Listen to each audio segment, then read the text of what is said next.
and welcome to another episode of the Larry Conley Radio Show. It's the only radio show, the only podcast that stars, well, Larry Conley, hence the name. And this podcast is brought to you by Firehouse Subs, the firefighter-founded hot sub chain with a passion for hearty, flavorful food, heartfelt service, and public safety. You ready for your next mission? Firehouse Subs is offering firefighters the opportunity to continue serving after service. Now, as restaurant owners, learn more at www.firehousesubsfranchising.com. And now, without further ado, ladies and gentlemen, here he is. You know him, you love him, our hero, everyone's favorite baby daddy. It's Larry Conley. Thank you. No, please don't. Keep going. No. But yes, and thank God the child support is over. You know, like if you're still paying at my age, you did something wrong. But welcome back to another episode. Welcome back to FDIC. Yeah. FDIC 2025, and man, we've been coming here for a minute now. Yeah. And really enjoyed every time. It's brand new every time. It's a good shot in the arm for the firefighters across the nation, in some cases across the world, to come through what they learned yesterday, the crossroads of America. Right. Here in beautiful downtown Indianapolis, Indiana. And I must say, this city is very walkable. Yeah. I mean, you could walk, you don't even have to go outside.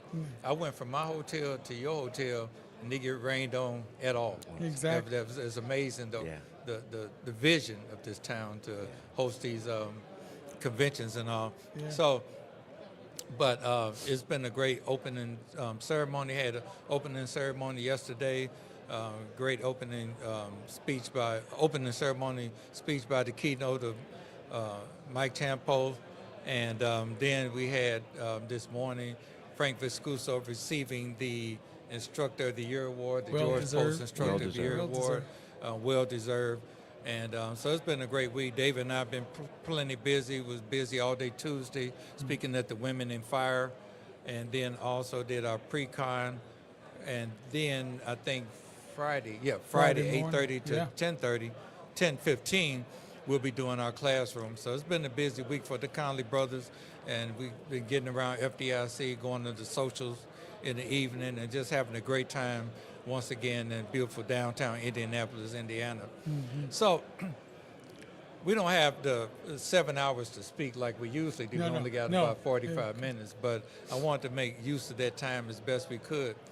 And but I'm gonna tell you, with everything that everybody we've talked to over the years and doing these podcasts here at FDIC, one person has always eluded me.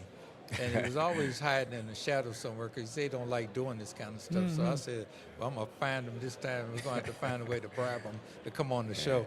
But the secret behind you, like, I was thinking about this. The reason I've been so intrigued to talk to you, Chief Malone of the Indianapolis Fire Department, better known as IFD. The reason I wanted to talk to you in all this time is because it's one thing to be a fire chief of a major city, and it's one thing to do that successfully.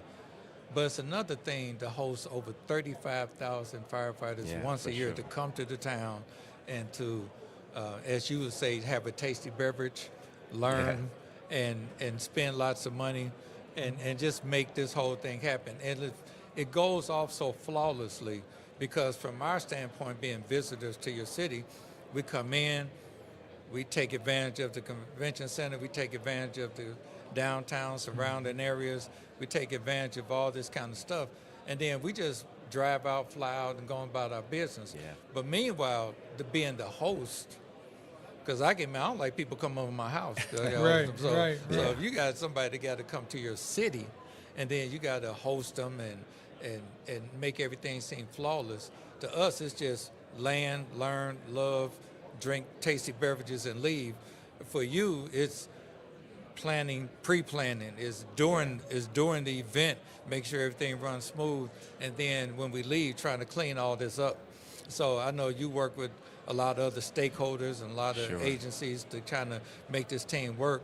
And not only are you the skipper of all this, but you also have to be the skipper of a bunch of great people who are leaned into the process. Because you can be a great skipper, but if you don't have great people working with you, then it doesn't work. And you can have a bunch of great people, but they don't have a great skipper, a great leader, then it doesn't work either. So I want to discuss today that detail of doing that dance because to me, I'm not trying to do it because I hope you take us to lunch or something, but I want to But do that it would be because nice. I want to. Again?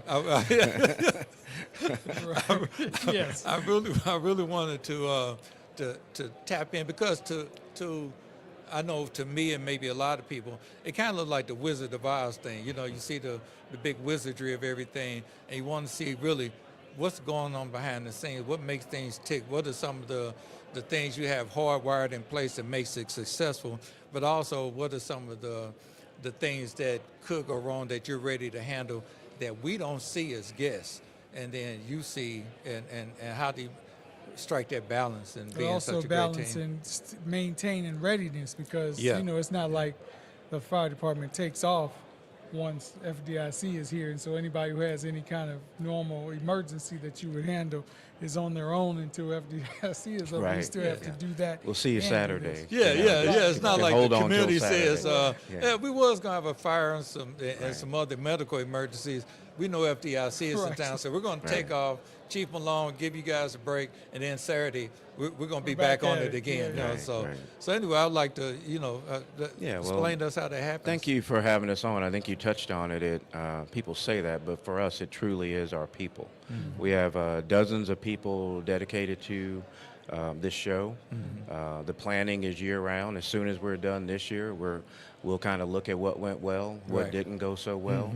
The key is that our visitors don't know that and don't notice it. And we put on a great show for them. And appreciate the comments about the city. It is a very welcoming, walkable city. A little cool this year, Yeah. but it's 2 weeks We're earlier than we firefighters. We normally could deal We with can it. handle it. At least the sun was shining most Yeah. of the time.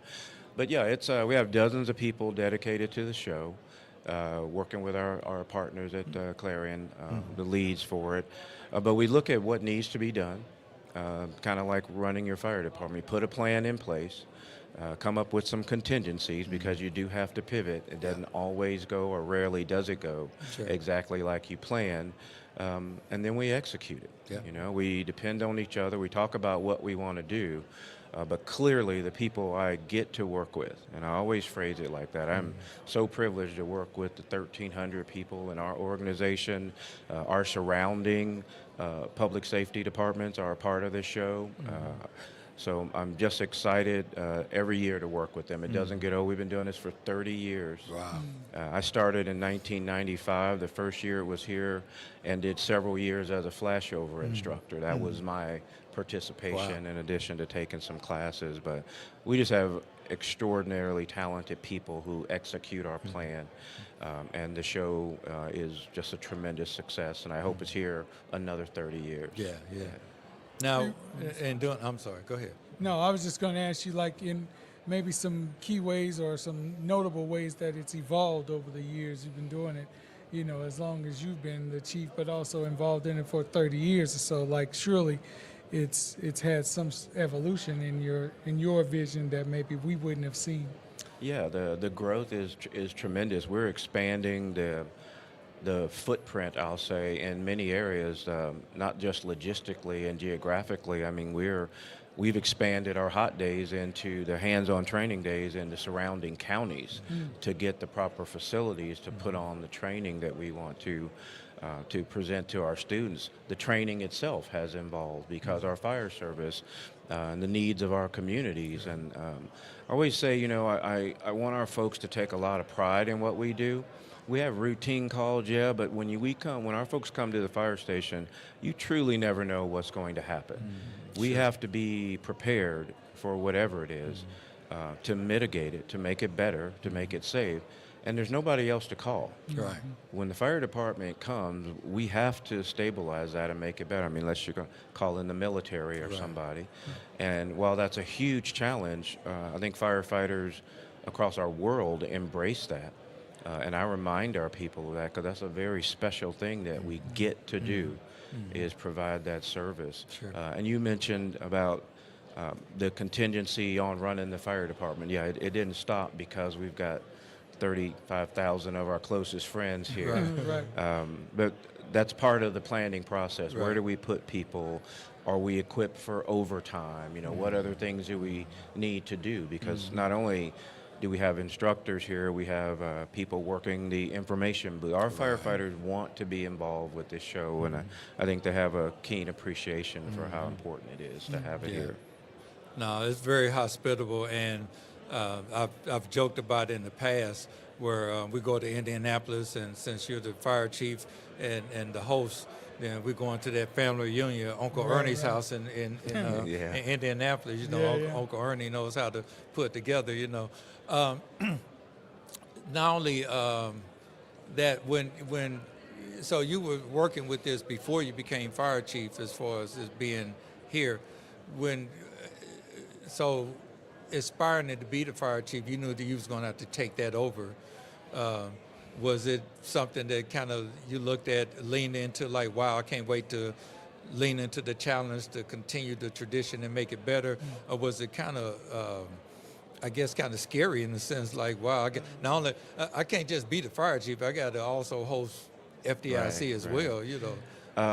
Yeah, I was a lieutenant in 1995, and I had absolutely zero aspirations to be the fire chief. Right. I can't sit here and tell you that's something I always wanted to do. Sure. I'm blessed to do it, and, Yeah. and hopefully we're doing it at a high level for our community and our firefighters. But yeah, I just enjoyed, being an instructor for Flashover. Now, as time has progressed over that 30 years, you gain an appreciation for what happens, what has to happen behind the scenes in that planning we've been talking about this morning. So yeah, a huge challenge, and you don't want to be the person that messes it up. Right. You don't want to be the right. person that makes them want to leave and Yeah, go yeah, someplace exactly. else. Right, So right. in that sense, we always want to put our best foot forward, but our city has a lot to offer. It's safe here. It's clean down here. Sure. When I travel, I tell people you can find any kind of food you want to eat. You can go to museums, you can go to parks, you can go to the canal, Right. you can see a movie, and you don't have to get Uber or anybody else to Right. take you there. It's very walkable, as long as the weather is accommodating. So yeah, definitely appreciation over the years as taking on an expanded role. But again, we do that at the onset in our planning, and then I just get out of the way and let my folks do what they do, and our other stakeholders and partners throughout the county, and they just do a wonderful job with it. So.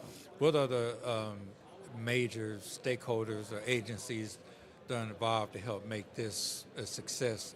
Because I know it's just not the fire department alone. Oh yeah, you're going to make me miss somebody. Yeah, I'm just well, going to say yeah. just numerous. Certainly the Yeah. host, fire engineering and clearing. I want to give a shout out to all our neighboring fire departments. The police department has a Right. great footprint. They're out there parking people. We've got Sure. transportation people. Instructors from all over the world come in, and it all comes together.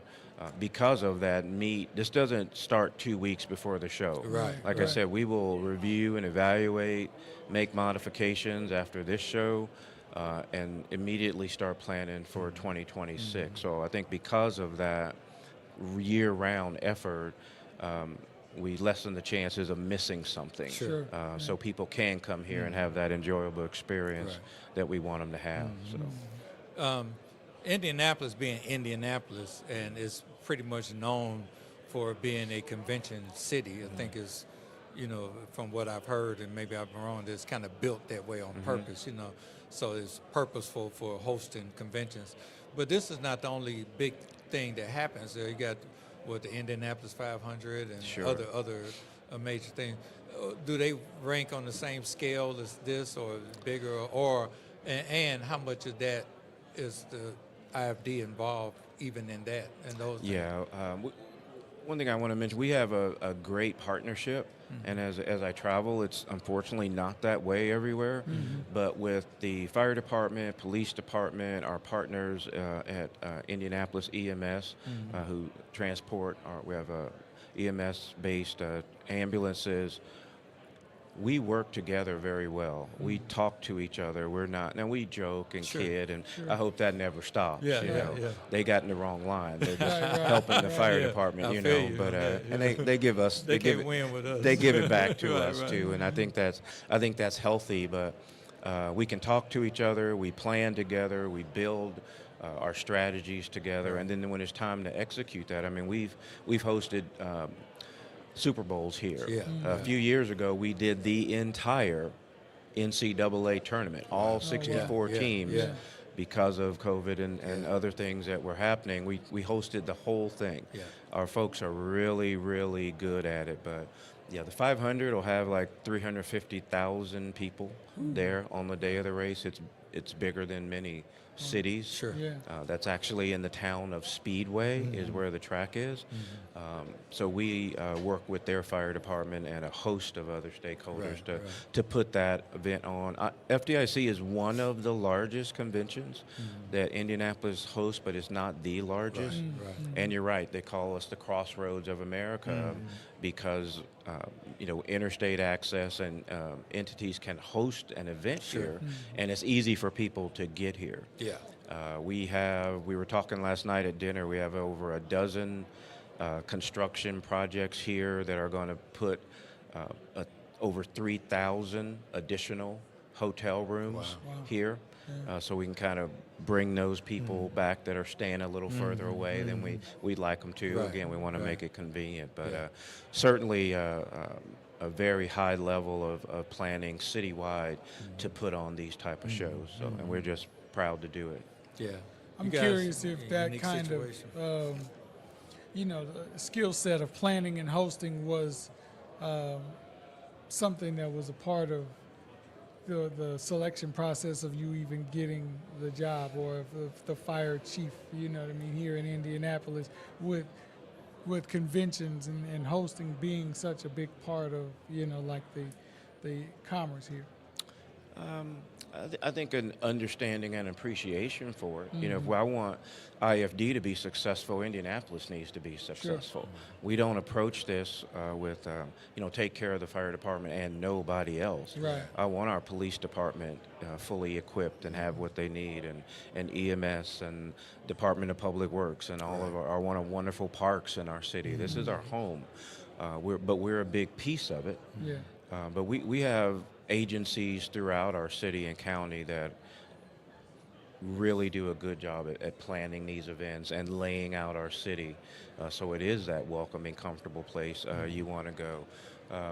To your question, I mean, I have a great appreciation for planning. We are a planning department. We have 10-year apparatus plans and 20-year station plans and our cycles for turnout gear and SCBA. We don't wait until something's expired and then try to get funding to try to take care of that for our members.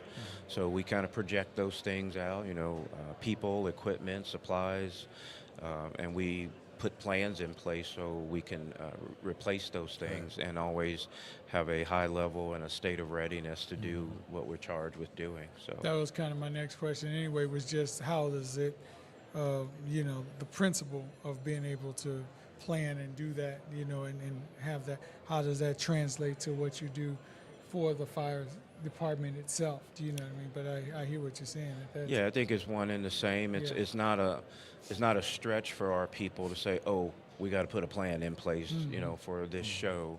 Like I said, our partners and IFD do it year round, and I think they do it at a very, very high level, and I'm grateful for that because you're going to play like you practice. Right. So we take opportunities on smaller events to exercise our plan, put it in place, even though maybe we don't need that robust initiative in place. We practice it, we exercise it. How did this go? How did that go? And then when it's time to play the big game, you're ready to go when we have something like an FDIC come to town. So Something tells me that with the uniqueness of being a convention city, hosting not only other conventions that not necessarily fire department centered, but you do have the uniqueness of hosting the biggest fire department centered convention ever. And with all that being said, some tells me that if a person works here, especially if they work in a capacity where they're in charge of a certain thing that contributes to the success of hosting and hosting these events, that if they go work somewhere else, they already kind of ahead of the game in having that edge and working somewhere. Like, I mean, you would who would want to leave IFD, but if you did for whatever reason, Sure. it to me it seems like when you go somewhere else, it's not that you walk in bragging like, well, you got to hire me. We hosted the Indianapolis 500. We hosted this. We hosted NCAA. We hosted FDIC. But that natural ability to plan and put different factors in place for a successful team, it looks like that gives some of your people an edge. I certainly hope so. Yeah. I mean, we're invested in our people. This is a people business, both the people we serve, and I always talk about our internal and external customer. We look at a lot of data, but we say we're data driven, but people focused. Right. Every one of those data points, you can look at numbers all day long, but I believe you have to keep the end user in mind. It should either make things better for our community or for our members, or why are we doing it? Right. So data driven, but people focused. Sure. But I think they would gain an appreciation for the planning process, and when you see something that's successful, I think they could carry that to another organization. I don't want them to leave, but I also don't hold people back. If there's an opportunity for them to grow and build upon what they've learned and had the opportunity, that's a key word. You have to give people the opportunity to do things, not I'm going to do everything because I'm afraid you're going to mess it up. Yeah. If you mess it up, so what? Yeah. We learned what didn't work. Fix it. Yeah. We'll do it better. I've messed up before, Right. so we want to give them opportunities to show what they can do and help guide that growth process. That's really important to us. And I think they could be successful with that skill set in addition to who they are as people. Right. We just want to augment who they are. We're not making anybody anything, just giving them some opportunities and skill set to have that growth. Right. Yeah. I'm gonna say this too, as an observation of watching you for years, is that there are people I know, I've known over the years because I've been in the world for a while, that there are some people that I've met in our travels and just life period growing up, watching people, listening to people. Maybe some were mentors and some were not, but in general, there are people who seem to know all the right words, the buzzwords, the phrases to say, and they use that until maybe they get squeezed and you figure out, well, you didn't really believe that crap anyway you were saying. It was a good political answer, but it wasn't.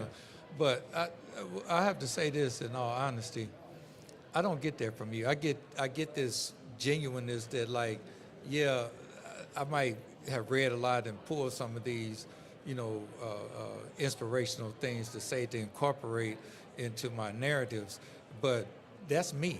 And so what I'm curious about in the whole thing is, like, were you born like this, or you got enough butt kicking in your world, or you say I need to make some changes, or what was it? Because it doesn't come across. It comes across, and I've not just had this observation of me. Sometimes when I bring up, Chief Malone, oh man, that guy is, and they might not even know you. They just know you from here, but from the people you've worked with, and some of those people I've talked to who are in the IFD, and some of these casual conversations, the consistent thing is not, well, he's a good politician. He puts on, he quotes a lot of stuff from books and stuff. Like, that's him, and they seem to follow suit in that organic, genuine leadership and that organic, genuine person that you are. So I'm always curious when I interview people like you, where does that come from, or what are some of your life experiences that here's where we are today with you? I think it's all of it. I mean, I am who I am, and I think it comes from we are some of our experiences in life. Certainly my parents and my siblings, how we grew up and what we experienced, all of that. Like I said, we're a sum of our experiences, both good and bad. Always remind people, embrace that negative thing that happened to you because you can use it. I try not to get too high or too low. It's just it's an issue to be resolved. I'm not a robot. Right, But, right. I don't think our people need to see me running around screaming and Right, unsure Doesn't instill about what we're going to confidence. do. This may not be okay. Look at him. Yeah. As far as just like the sum of our experiences, education's a part of that. Yeah, I read a lot. If something that I read speaks to me, I'll highlight it, and then try to use it and frame it in how it spoke to me. Sure. If I quote someone directly, then I'll say that's a direct quote. But it's more about how did that make me feel, and I'll write something down that I know I want to share. It's not always a speech. It may just be something at a staff meeting or in a conversation with a firefighter. Because it spoke to me, so maybe it'll speak to them. We're not all born with some wonderful vocabulary, like I said, but I embrace all things that have happened to me. And Ernest Malone has had bad things happen to him in his life, and like all of us, and you try to learn from it and use it and help people. And so that is real. I am who I am. Yeah, I won't change that for anybody. So. No, I feel that way too, and that might be why that connection. Because you said the exact same thing. David and I just got through reading a book together. Sometimes I'll grab a book or he'll grab a book, and because we always say we don't think we can continue to be fresh and effective if we don't put something in. Right. You can't get anything from an empty wagon. Absolutely. But a lot of things that we talk about gets shored up, not only just what you see in our presentation, but how we feel about it, and those little intangibles that we are infused into our discussions when we do our classes. But I do the exact same thing. David and I both read this book called Inner Excellence a couple of weeks ago before we came. Now David reads scripts all the time, so he's more of a speed reader. I'm more of I gotta flip the pages, highlight, make notes, and I could relate because I do the exact same thing. My book looks like it has jaundice because I got so much yellow, yellow. And David just has this photographic memory where he has to memorize scripts sometime and for auditions, so he could just go in and somebody's stressing out. David kind of blinks at it twice and goes in and crushes the audition, so that's amazing. So we built two different ways, but have the same, we come to the same conclusions as far as the understanding of it. But I do the exact same thing. Like you said, if it's something that it's a direct quote, I learned that in school when I got my master's degree, partly inspired by Chief Malone here. But I learned that, make sure you give people their due credit and cite them correctly. But like you said, if it affects me and I paraphrase it in my own voice, then it does make you sound smart, and you really have truly internalized it, which means that nothing's new under the sun. All we're doing is just taking different parts of our experiences and then running it through our voice, and someone needs to hear that message through our voice. And I think you do a very good job. Yeah, you have to continue we have to feed it. Yeah. We don't know everything, and if we're going to try to influence people in a positive way, we need to continue to be fed. Our mind needs to be challenged, and how can I address this issue in a better way? Maybe I can read something that saves me a few steps, or talk to a colleague that has went through something similar, and we don't have to fall down if they can keep us from falling. Sometimes you fall down and you get back up. But we have to continue to prepare ourselves so we can do, what we're charged with doing. So you have to shore it up, because it's not good enough, in my opinion, and me coming from being a firefighter, company officer, and chief officer in my career, I realized that you can't be long-term effective just checking the boxes of what's expected from that position.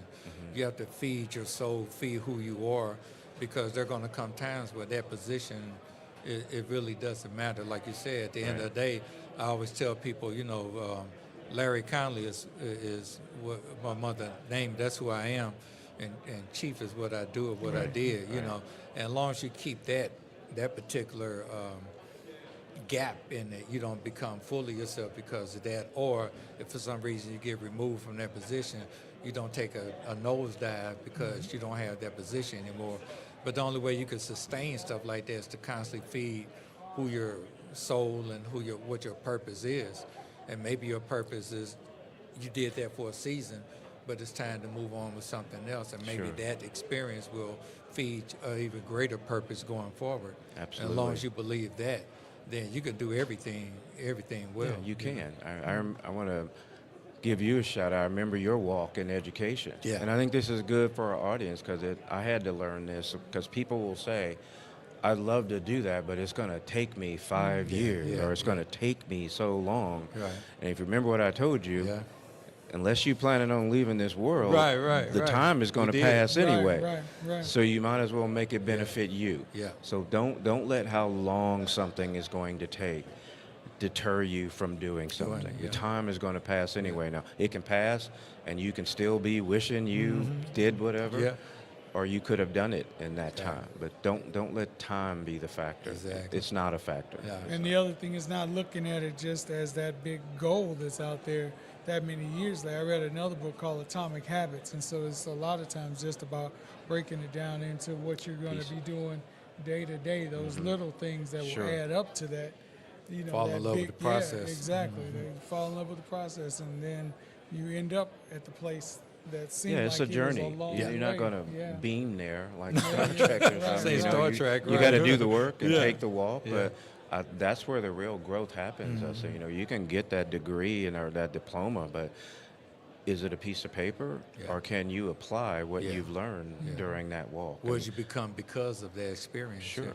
And that's what folks need and expect us to be Yeah. able to do is apply what we've learned to different situations. Because what degrees do you have? You hold a I have an associate degree in fire science. I have a bachelor's degree in business administration. I have a master's degree in management. okay. So I remember having this conversation, Mm-hmm. and when I first started talking about I'm getting ready to go on this journey of Right. doing it, I was trying to talk myself out of it, kind of, because I was like, well, I've gone this far without it, or I'm too old, or whatever the case may be.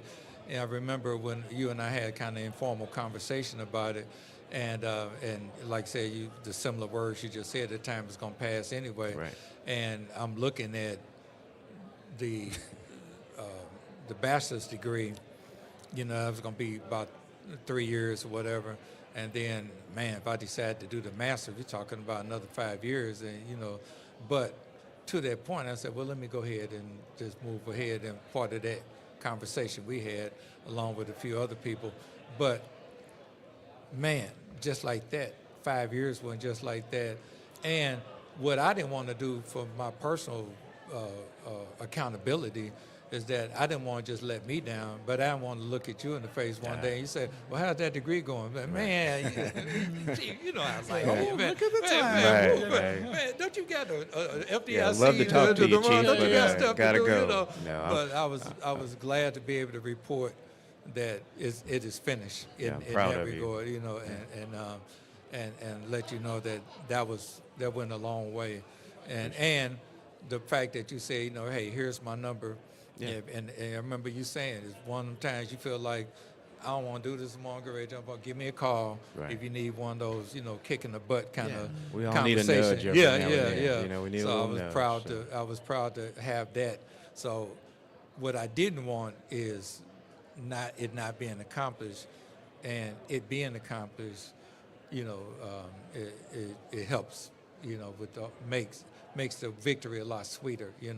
And like you said, what have you become? It's nice that it's hanging on my wall in my office right now, and I'm not trying to discount the piece of paper, Right. but it has helped me do things even better with stuff David Sure. and I have to plan. Yeah, it has to. Because David was the only one in the family our sister has an associate's degree, but degree, David was the only one that had the degree, so to speak. Okay. And I was like, well, I could get a bachelor like David, or I could beat him, and that's why I got the master's. The So, story of his life, Yeah, like so mine, too. if you ever try to go for the master's, I'm going for the PhD. I won't go for Play the a hater masters degree, unless you I'm know. going for the PhD. There you go. That's all But right. no, it's been a great ride in that sense of accomplishment, Sure. And so But also graduated, with some honors there too. Yeah, So that's yeah. important. I mean, I think that kind of thing is important, which means you really put in a lot of, hard work to try and be the best at, even getting Sure. that education. And so, because everything these days, and that's what I was going to ask you about too, everything these days seems to be more like, what's the most I can get for the least amount of Right. effort and work, you know Right. what I mean? And so, Instant gratification. yeah, Right, yeah. right, And so right, while we're right. talking about long-term things and being able to stick with something to the degree that you look up 5, 10 years down the line and you've accomplished some major things, and that's a thing that's leaving as a thought process. Are you having difficulty, like a lot of people we hear about on the road, reaching like different generations and helping them to wrap their minds around like a career in the fire service as opposed to I'm just going to do this till the next opportunity comes along? Like Yeah. how in your leadership are you able to I do think Your it's so? retention, yeah. Yeah, I think it has to be intentional and it has to be situational. I'm not a generational basher. I mean, I think back and I think our grandparents and parents thought we were Sure. the worst generation Right, that right, possibly right, could have right. been. Back in my day. Some of the things we were doing Right, and right, not right, doing. yeah. But I 100%. just think it's different, and there's something I've latched on to. I believe we need to meet people where they are, not where we think they ought to be. Sure. And just like managing people, there's not one. You can have a style, but I don't think you can employ one approach that works well with everybody. And that comes from getting to know your people. How am I going to motivate you? I don't want to do something to demotivate you Sure. because I'm trying to use this approach and I only got a hammer. That's the only tool I got. Right, And that's not the kind of leader you want to be. Right, We need a full toolbox. Sure. So meet them where they are, not where we think they ought to be or how they ought to be. Learn what makes them move, what energizes them, and then try to employ those things. Now, there's basic things we have to do that Yeah. you got to lace them up and do. Right. But I think it behooves us to develop situational leadership with many tools in our toolbox, not just a hammer, and try to use those to move people. Right. Yeah. Right. That's a moving answer, but it's even more moving with the soundtrack coming through. Right. The bagpipe soundtrack. right. It's coming out, it's like almost got teary eyed. For me, it's Right, like right. backdraft. It's part of the background music, FDIC's Yeah. own theme music, like Shaft, you know. Exactly, You yeah, know. What was the other thing I was going to ask you about when David was talking? That's part of getting old. you Yeah, know, man. The thought crosses your mind. So now talk to us about memory supplements. Right. It's sponsored by Privigen. Right. But seriously, I was also glad to find out that we have another thing in common, both Corvette owners. Oh, Oh, yeah. You know, yeah. owns a Corvette. oh really? Yeah. Well, we Got got, a yeah, 2003 50th anniversary. Yeah. Oh, wow. Yeah. I got the 2000. Had a lot of you fun know. with it. So, Mhm. yeah. Yeah. Have you so- all raced? No, not yet. You know. We used to race at Right, quarter right. mile race. We Yeah. haven't raced. Yeah. No. Right, right. No. I should He- bring it up and take it to the Indy I was track about to and say, see what that's we can what- do. that's You what know. I'm He doesn't want to do that. We're trying to remain friends. We right. don't- We might stop being friends. So, Yeah, when he gets Right. beat, he's like, okay. But no, yeah, so I have to bring it up one day and check it. I wanted to bring up FDIC one day, but sometimes I bring up so much stuff it just probably wouldn't fit. Right, You know, wouldn't so fit in there. but anyway, just got to bring it up one day for a social visit when you got downtime from you know Sure. hosting the many events that come to Maybe meet somewhere halfway dinner. or something. Yeah, Get yeah. a meal. We yeah, can do that. Yeah, it's sure. no, and I think even in my Corvette club, we even got stuff that might end up close to here or in Indianapolis. Sure. So I got to figure out where that is or whatever, you know. But it's a fun hobby for me.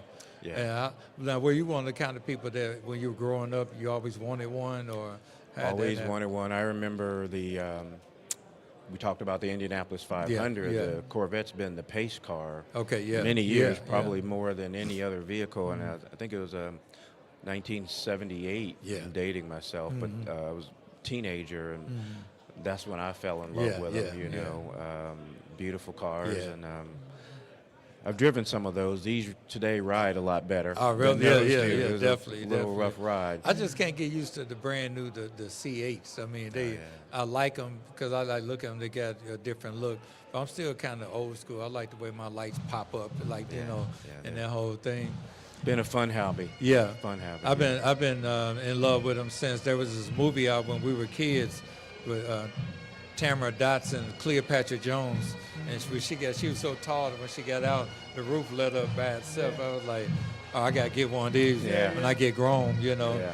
But but it's been fun. So, well, it's good to know that you are well-rounded. It's just not you just totally involved in, because you don't want to be so fire service oriented that you don't have any other things to keep you grounded and Yeah, rounded. you got to be able to well-rounded. step away Yeah. so you can be yourself first Yeah. of all, and then you can continue to be what people need and expect from you. But yeah, you need outlets, whether it's a Yeah. car or Yeah. fishing or Sure. traveling or whatever Sure. it is, and I like to do all of those things because I always tell people never get to turn it off, but you got to turn it down sometimes. Yeah. Right, Yeah. right. Just so you can recharge and then come back and do what you need to do. Right. I really believe in that. You gotta have some self-care Yeah. in your life, and it's okay to do something for yourself Right. while we're trying to do so much for other people.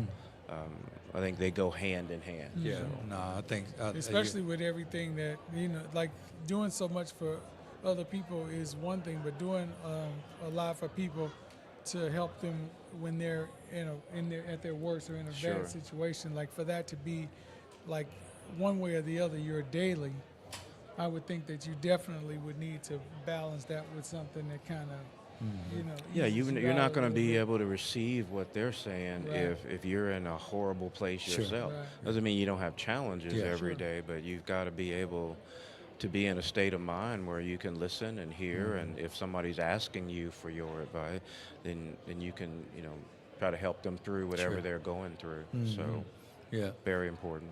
Yeah, you 30 can't truly be a servant leader unless Yeah, you unless- know, no. Right. Go ahead. 39 years. You said 39 years you've been in the fire service? Yeah, February was 39 years here. So, I mean, I'm not trying to get rid of you, but I mean, like, Yeah. what are you looking He's going to to ask do? me this question. Yeah, what are you looking to do once you hang up your hat? Yeah. We're working on that right now, kind of Yeah. putting a plan together. Hopefully we have a few more years left in us here. There's some things the team wants to get accomplished, and I want to help them accomplish that here before we move on. We talk a lot about long-term sustainable success, not flash in the pan Sure. things here. Let's equip this department and set it up for long-term sustainable success. But yeah, I'm going to look. I have some other interests, I think our education experiences allow us to do other things than be a fire chief. Well, that's been wonderful. I won't say I won't Sure. continue to do that. But yeah, we've got some opportunities, and we're looking at that now. But right now, we want to continue to serve, this city and be the best I can be for these 1,300 firefighters, because that's what they give me every Right. day is their best. So.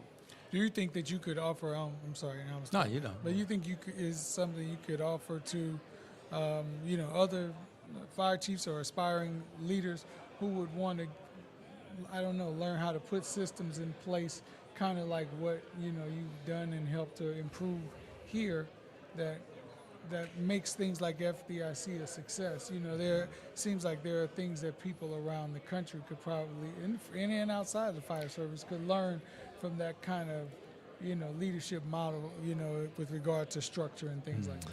Yeah, I mean, we've developed relationships over that 39 years. We have a network. We have 30 what we call comparable fire departments, much like Indianapolis in topography, population, and we talk to those people often and share ideas on how to do things. Right. Everything we're doing here, Indianapolis didn't invent. I talked to somebody else and they had a similar issue and they could help us with it. Right. And that goes the other way. Maybe we've dealt with something that we can offer. So I would say don't be resistant to asking for help. Be willing to ask for help, because you'd be hard pressed for no one in the nation to have dealt with something that you might be dealing with now, or something similar enough that they can save you a few steps while you're looking for a solution. So use the fire service, use all of your avenues to gain information about whatever issue you're dealing with. But certainly we're willing to help anybody because, we need help ourselves sometimes. Right. Don't But, reinvent the wheel. Kinda, Right. Yeah. Now this and this kind of was a little revelation from having this very conversation that Indianapolis is it's not the secret, but it feels like almost the best kept secret. Like you hear all this glamorous, like especially in the fire service. It's glamorous if it came from New York. It's glamorous if it came from LA Chicago. Chicago. But when I think about it, it's like, man, you said the NCAA, the host of the Super Bowl, the Indy 500, and a host of other, important All-Star games. Yeah, We've got the NCAA tournament here next year. So I'm just saying, it's like, when I think about it, it's like, this is the best kept secret in the big scheme of things, becoming the fire chief of this organization and whoever else is ahead of their different organizations, those stakeholders too. Sure. You all have really a special space here in Indiana. I think.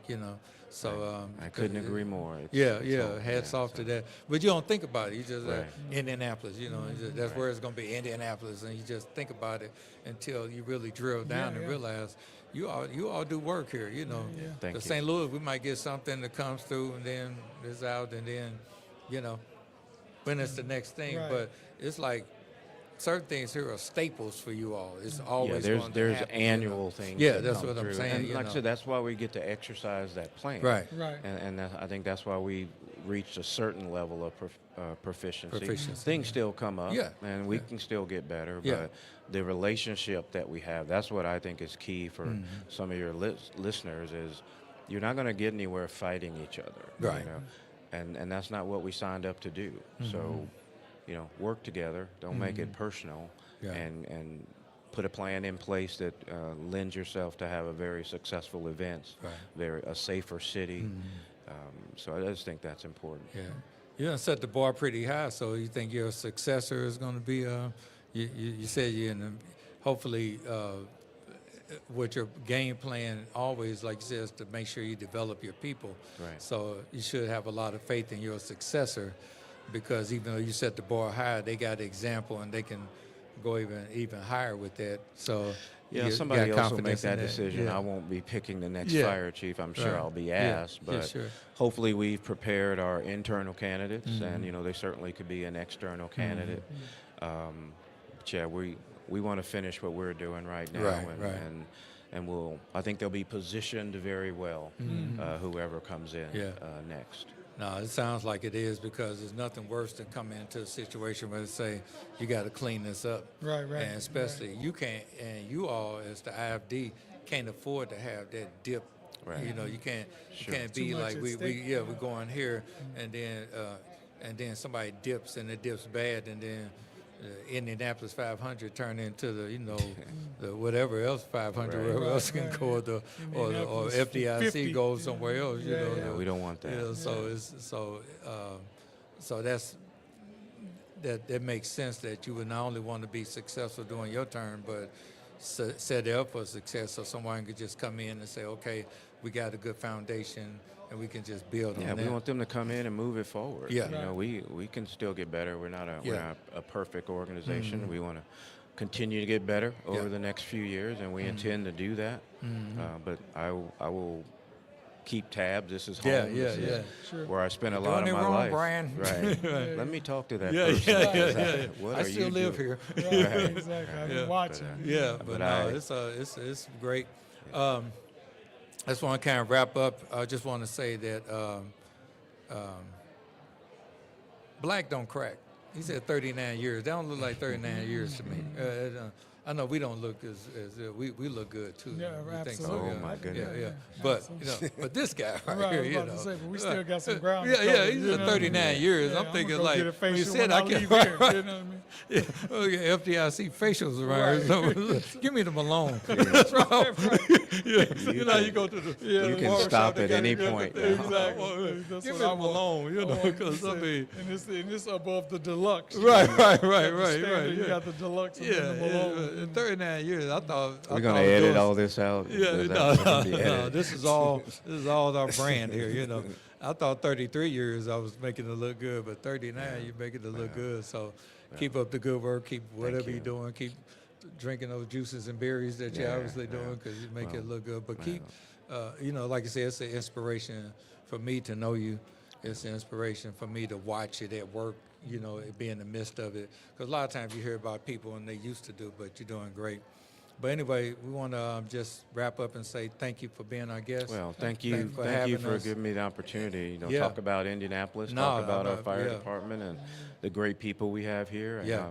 I'll do that anytime I can. We appreciate you All right. taking out the time. We know you're busy. A rare interview. Yeah, rare. That's what we heard. Yeah. Yeah, Yeah, don't- so it we happened. should have archived this, kids. Rare interview.